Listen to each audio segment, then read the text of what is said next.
Hello, Adab sir. I am grateful for being given this opportunity to talk about the poets of Hyderabad, Urdu poets of Hyderabad. It's a unique project undertaken by Face Foundation, and it deals about, talks about Hyderabad, the city of many stories. At the very outset, let me tell you that it is almost an impossible task to capture the essence of poetry of the city, because the corpus of Urdu poetry in Hyderabad spans 4 to 5 decades, and there are thousands and thousands of very prominent poets who have composed poetry in Hyderabad. So that problem is, I think, what holds me back. I had to be very selective. One solution that I found was if one takes a walk down the Tangmud, you come across 30 and odd statues there of prominent personalities who have contributed to the region.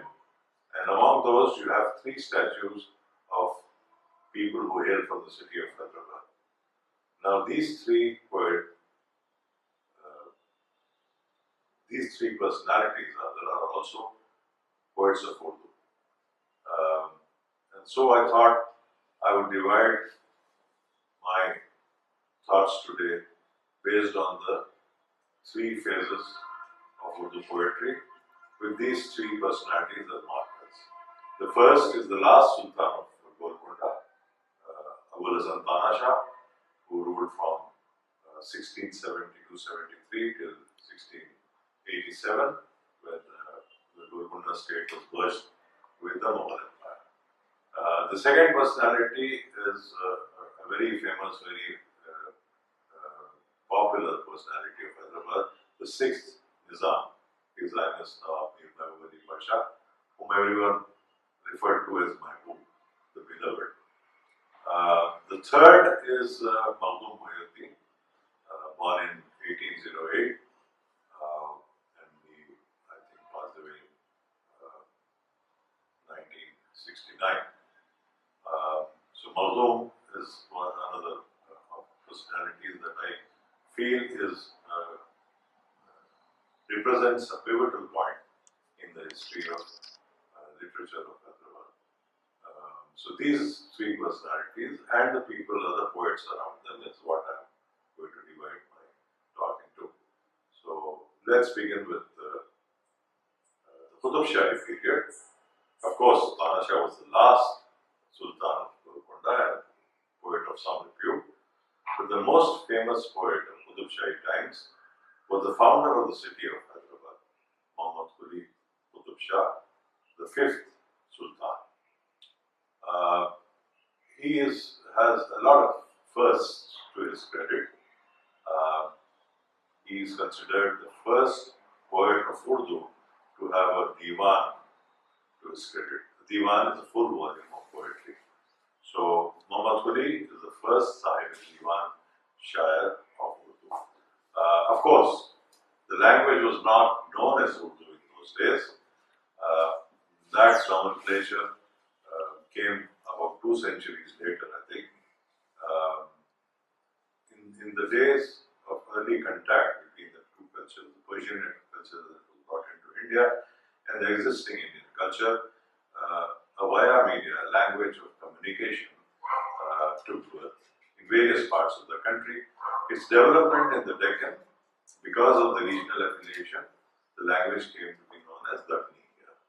And it was Dakhni, the language in which Muhammad Quli and his contemporaries were expressing their poetic feelings. The feelings were being expressed in that language. So this is a first for Urdu, Old Urdu, if you want to call it that. Some people have called it Proto-Urdu. But then it had a few peculiarities, some unique features which unfortunately was lost later when the language evolved into Urdu. Dakini is one of the few literatures in the world which is in the language of the people, of the masses, and the language of the times. Normally, literature is neither in the language of the people nor in the language of the times. It requires a certain level of intellect to understand poetry. But the experiment that happened in the Deccan, the poetry was being composed and written for the people. Poets took great pains to go out in the market, scour for the market for words, new words, the words as they were used by the masses. Phrases, similes, metaphors, all these they then brought into the poetry that was being composed. That is the uniqueness of Dakini.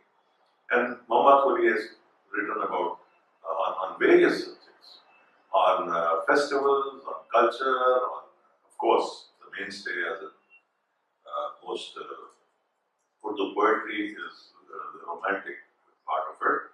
But beyond that, he has written about a lot of other things which will give us an idea of the prevailing culture of his times. I will just quickly go through the 2 or 3 Qutb Shahi poets who are my favorite. The first, of course, is Muhammad Ali, and one of his ghazals is very famous. It has been rendered by numerous people, great artists of the world. Malika Putra has sung this ghazal. Hyderabad Banu has sung this ghazal. And when Sham Benegal made a movie with Hyderabad, Nishan, he had, I think, Preeti Sagar sing the same ghazal for that film. It goes something like this: Piya Baj Pyala, Piya Jaye Na, Piya Baj Yaktil, Jiya Jaye Na. It's difficult to even have a cup of wine without the beloved being present, and it is impossible to spend even a moment in separation away from the beloved. Piya Baj Pyala, Piya Jaye Na, Piya Baj Yaktil, Jiya Jaye Na, Kahe te Piya bin Suburi Karo, Kaha Jaye Amma, Kiya Jaye Na. And he concludes by saying, he addresses himself in the third person. Qutb Shah de muj diwane ko band, diwane ko khushban diya jaye. O Qutb Shah, will you not talk some sense into this love-crazed person? Is it because it is futile to talk to people who are crazy in love? This is one interpretation. People have interpreted it in different ways. And that is the beauty of Urdu poetry, especially the ghazal, where every couplet can be interpreted in at least two ways. That ambiguity and the interpretation is left to the listener or the reader. That is the uniqueness of ghazal. By the time of Quli, or long before that, a sense of belonging had taken place in the minds of people who had come from abroad and settled in India. You find it even in as early as Amir Khusro in the 12th century, 13th century. But by the time of Quli, it had also taken on a more specific relation to the land that they were living in.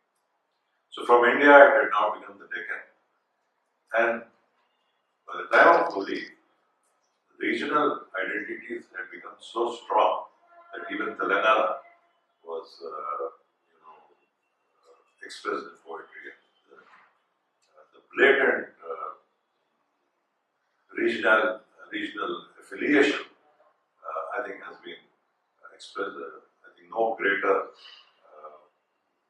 composition regarding such a blatant declaration of regional identity can be found anywhere. Where we find it in the poetry of the court poet of Muhammad Quli, Mullah Asadullah Wajhi, where he, in his magnum opus, a narrative poem, Masnavi, Qutub Mushtari. There's a long story, I won't go into that, we don't have time for that, but there is a blatant declaration of regional identity. Trying to convince a princess from Bengal to come with him and his queen, the prince uses these words to describe his land.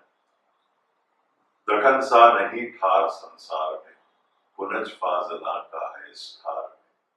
Deccan है नगीना, अंगूठी है जग, अंगूठी को हुर्मत, नगीना है लग. दखन खन बहुत ही खासा है, दखन खन बहुत ही खासा है, तेलंगाना इसका खुलासा है. He says, there's no place like the Deccan in the world, because Deccan is the birthplace of intellectuals. And he says, Deccan hai nagina, Deccan is the gem, the world is the ring. And the ring gets its value, its worth from the gem. So the Deccan is the gem in the ring. Then he said, okay, Telangana is great, Deccan is great, but even in the Deccan, Telangana is ka khulasa hai. Telangana is the essence of the Deccan. So that is the extent of regional identity that being fostered in the hearts. Now coming to the personality that I mentioned in the beginning as the marker of this period, Abul Hasan Tala Shah, the last Sultan of Golconda. He has a distinct style which is very different from others. He had the capability of expressing himself in Dakhni as well as a very Persianized idiom, which was pioneering because it took another 100 years before people in the Deccan, of course, first, and then in North India started using a more Persianized idiom in their poetry.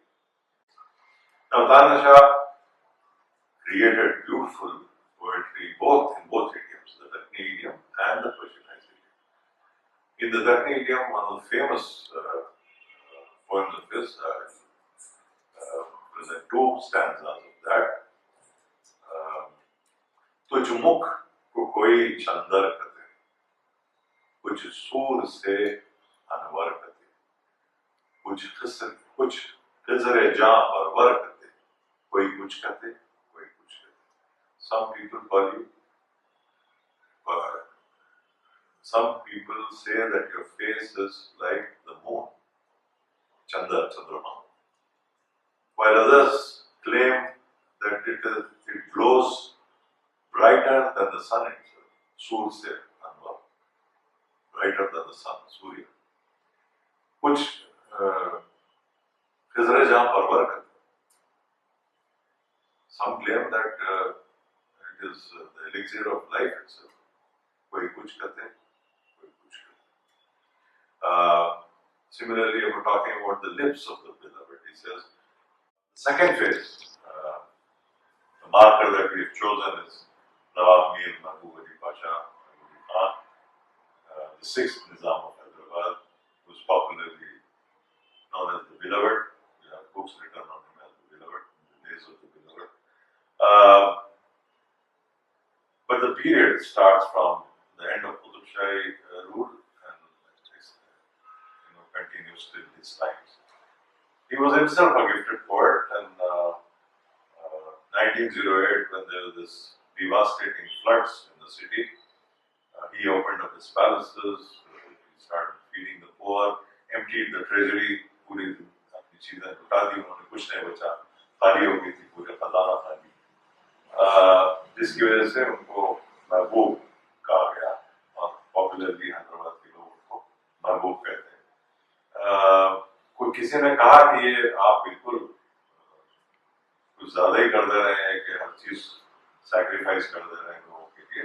तो जब उन्होंने इस शेर कहा था couplet, I think which one couplet is enough that you have an idea of the personality and the poetry of he said, Asaf को जान माल से अपने नहीं डरे, गर काम आए खल्क की राहत के वास्ते. आसफ को जान माल से अपने नहीं डरे. Asif cares two hoots about his life and his wealth. He is least bothered about how it's spent. He really does. He is not bothered at all. Why? Gar kaam aaye khalq ki rahat ke waste. If it comes, if it makes a difference or if it is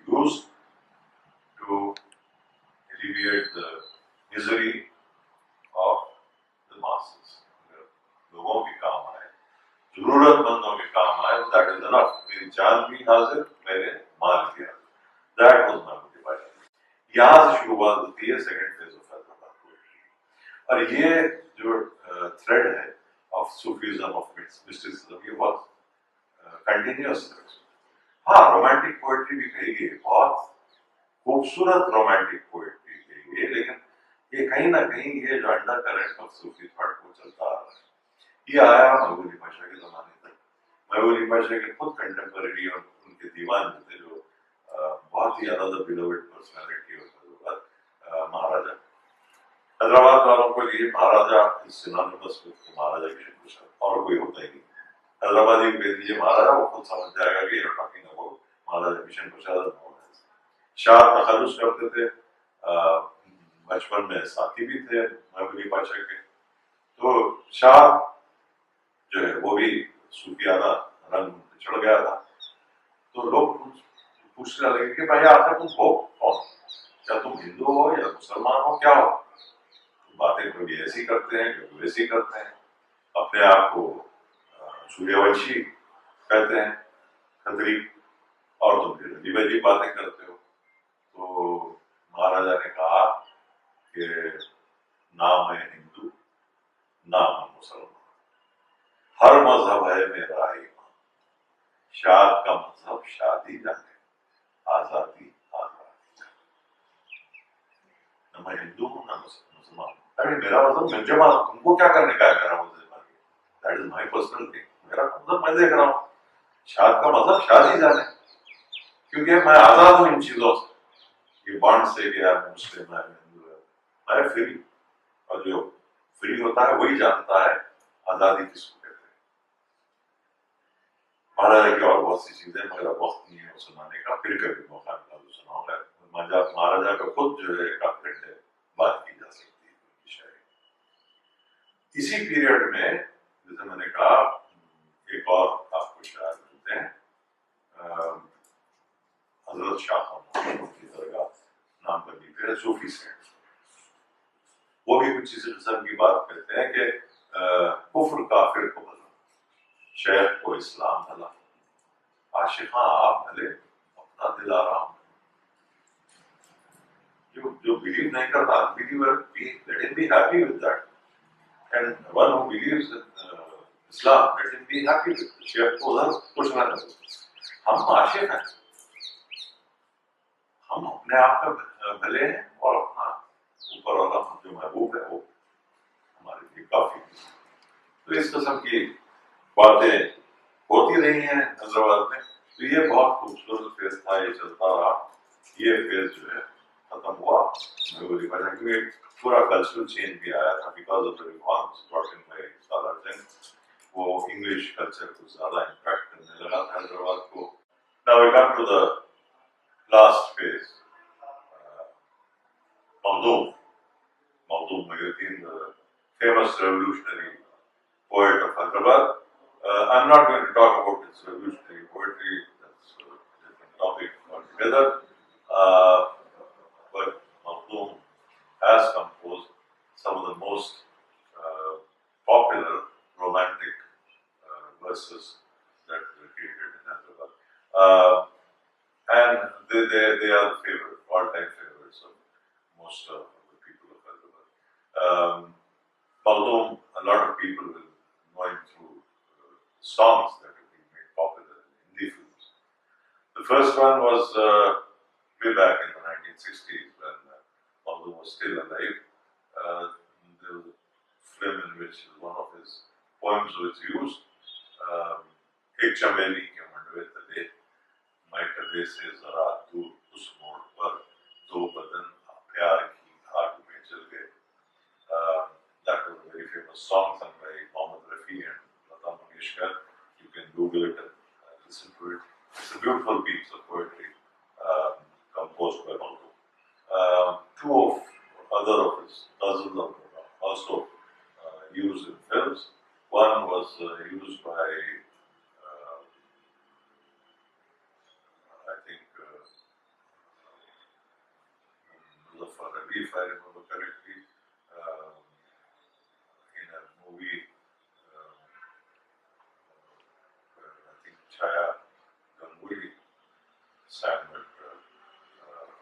famous ghazal of his. The movie was Gaman by Conservator, and it had that beautiful ghazal of Maudum. आपकी याद आती रही रात भर, चश्मे नम मुस्कुराती रही रात भर, कोई दीवाना गलियों में फिरता रहा, कोई आवाज आती रही रात भर. And the last, of course, was used in a film called Bazaar. Beautiful composition again, Lata Mangeshkar and Talab Aziz. फिर छिड़ी रात बात फूलों की, रात है या बारात फूलों की, फूल के हार फूल के गजरे, शाम फूलों की, रात फूलों की. And the most beautiful couplet in this ghazal, आपका साथ साथ फूलों का, आपकी बात बात फूलों की. यानी कि being with you is like being with flowers, and talking about you is like talking about flowers. इसको लोग ऐसे भी पढ़ सकते हैं, जैसे मैंने कहा कि every ghazal couplet is open for multiple interpretations. आपका साथ साथ फूलों की, फूलों का, आपकी बात बात फूलों की, यानी कि हर बात आपकी फूलों की बात. तो ये मखदूम थे. मखदूम को हैदराबाद के लोगों ने बहुत चाहा, दिल खोल के. Even as a trade union leader, he was very popular. The CPI party office here in Hyderabad is named after Maudum Bhawan. I think we'll end this section with a poem, a beautiful poem composed by Maudum. It's a tribute to Bhagmati, famous courtesan, the beloved of Muhammad Quli Qutb Shah, the founder of Hyderabad. Maudum pays his tribute like this. प्यार से आंख भर आती है, कमल खिलते हैं, जब कभी लब पे तेरा नाम वफा आता है. And he concludes by saying that शहर बाकी है, मोहब्बत का नशा बाकी है, दिलबरी बाकी है, दिलदारी जहाँ बाकी है, सरे फहरिस्ते निगराने जहाँ बाकी है, तू नहीं तेरी चश्मे निगरां बाकी. So I think that is a great tribute to Bhagmati. कि शहर बाकी है, city thrives and exists. मोहब्बत का निशा बाकी है, चारमीनार, symbol of love बाकी, दिलबरी बाकी है, दिलदारी जहाँ बाकी है. These emotions and feelings of love remain in the people of Hyderabad. सारे फहरिस्त निगाह पूरी दुनिया में your love affair and your personality and your tale heads the list of the romantic tales of the world. तू नहीं, although you are not around now, तेरी चश्मे निगरां बाकी, your guarding eye, your watchful eye keeps watch, keeps guard on the city. Unfortunately, in recent times we have lost a lot of history. I hope people realize what Maudum was trying to say and try to preserve as much of the city and its culture as possible. Thank you.